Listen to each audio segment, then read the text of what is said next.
quien vivió solo 47 años, dirigió las guerras independentistas de Venezuela, Colombia, Perú, Ecuador y creó a Bolivia.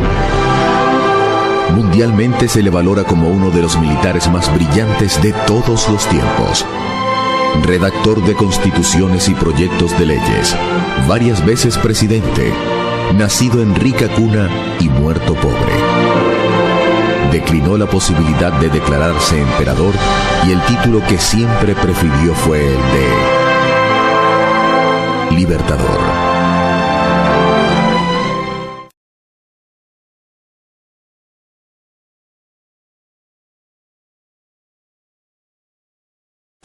En agosto enfrenta un motín de sus propios generales del Ejército Libertador y tras una breve travesía marítima llega a Guayana. A esas alturas combatía simultáneamente contra la oposición interna de los generales libertadores y contra las tropas españolas. La campaña en Guayana también está plagada de contratiempos, pero él sigue irreductible en su propósito y en sus ideales. Para 1817 había un clima de anarquía en el ejército independentista que solo amainará cuando la justicia militar someta al general Carlos Manuel Piar a un consejo de guerra.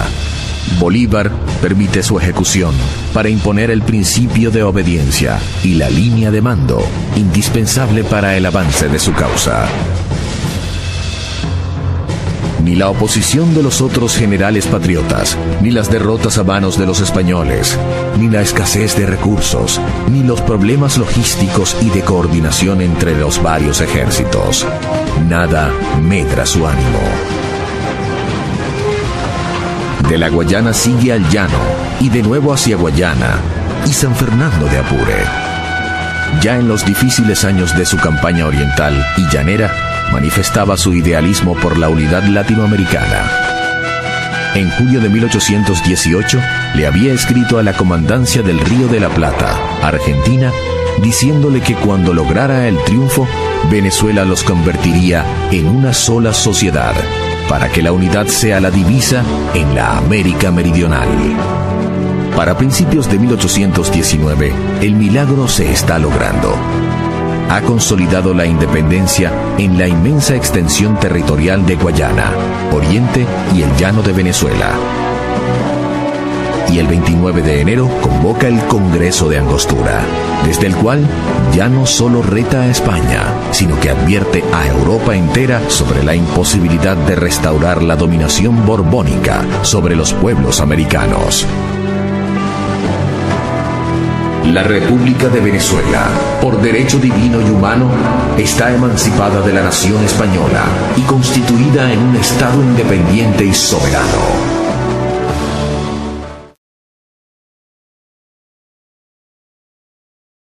La histórica y protagónica ciudad Bolívar fue fundada en 1764, inicialmente bajo el nombre de Santo Tomé de Guayana del Orinoco.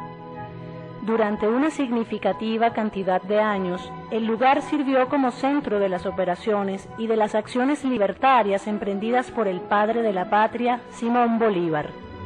Sin embargo, en 1818 el nombre de esta ciudad fue modificado una vez más a manos de Bolívar al acuñársele el legendario nombre de Angostura, capital provisional de la República durante algunos años y cuya designación responde a su específica ubicación geográfica en una de las zonas donde el imperioso Orinoco es más estrecho.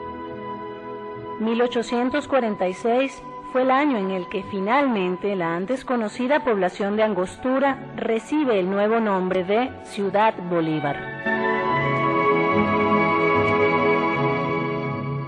Ciudad Bolívar fue el lugar en el que un 15 de febrero de 1819 se celebró el memorable Congreso de Angostura, convocatoria en la que el Libertador pronunció el famoso discurso de Angostura.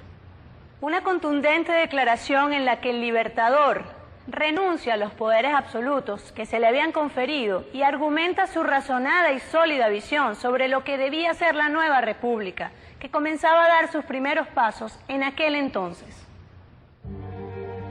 Legisladores, yo deposito en vuestras manos el mando supremo de Venezuela. Vuestro es ahora el augusto deber de consagrarnos a la felicidad de la República. En vuestras manos está la balanza de nuestros destinos, la medida de nuestra gloria. Ellas sellarán los decretos que fijan nuestra libertad. Al iniciarse las sesiones, aquel inolvidable 15 de febrero de 1819, habían arribado a la ciudad de Angostura 26 de los 35 representantes previstos. Ante esta representación, engrosada por invitados locales y extranjeros, es que el Libertador dirige su discurso de 1 hora de duración a las 11 de la mañana. Si no hay un respeto sagrado por la patria, por las leyes y por las autoridades, la sociedad es una confusión, un abismo. Es un conflicto singular de hombre a hombre, de cuerpo a cuerpo. Para sacar de este caos nuestra naciente república, todas nuestras facultades morales no serán bastantes si no fundimos la masa del pueblo en un todo, la composición del gobierno en un todo, la legislación en un todo y el espíritu nacional en un todo. Unidad, unidad, unidad debe ser nuestra divisa.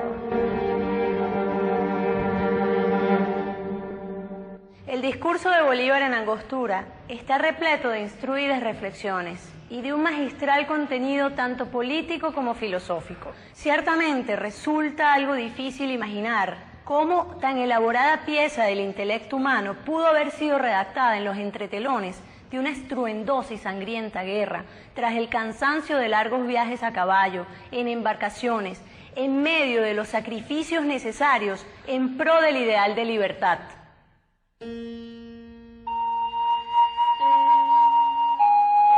La Casa del Congreso de Angostura, actual museo y sede del Archivo Histórico de Guayana, es un hermoso edificio construido en 1766 bajo las órdenes del general Manuel Centurión. Cada uno de sus ladrillos, y especialmente las inmediaciones de su salón principal, fueron el escenario de honor destinado para la celebración de uno de los acontecimientos históricos de mayor envergadura a nivel nacional, el Congreso de Angostura.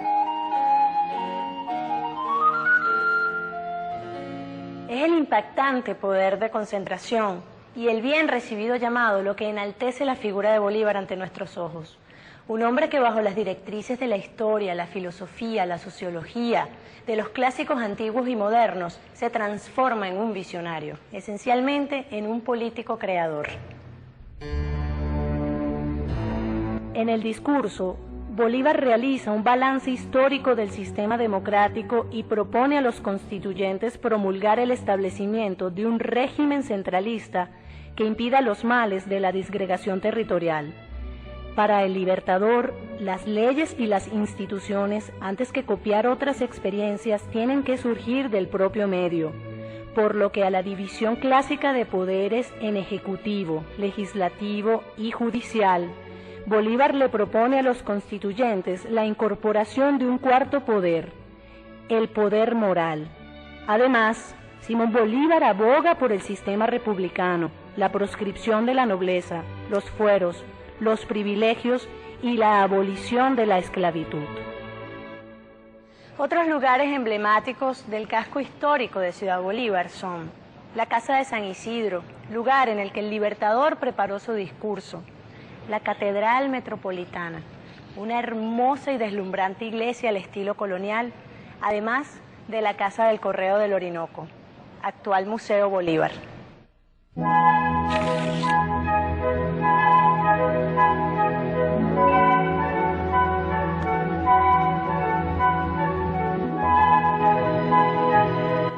El casco histórico de Ciudad Bolívar atesora y vela por lo que muchas ciudades en el mundo se muestran orgullosas. Una historia viviente, con escenarios casi intactos. Recorrer cada rincón de sus espacios se traduce en una vibración al unísono con la memoria de un pueblo, nuestro pueblo.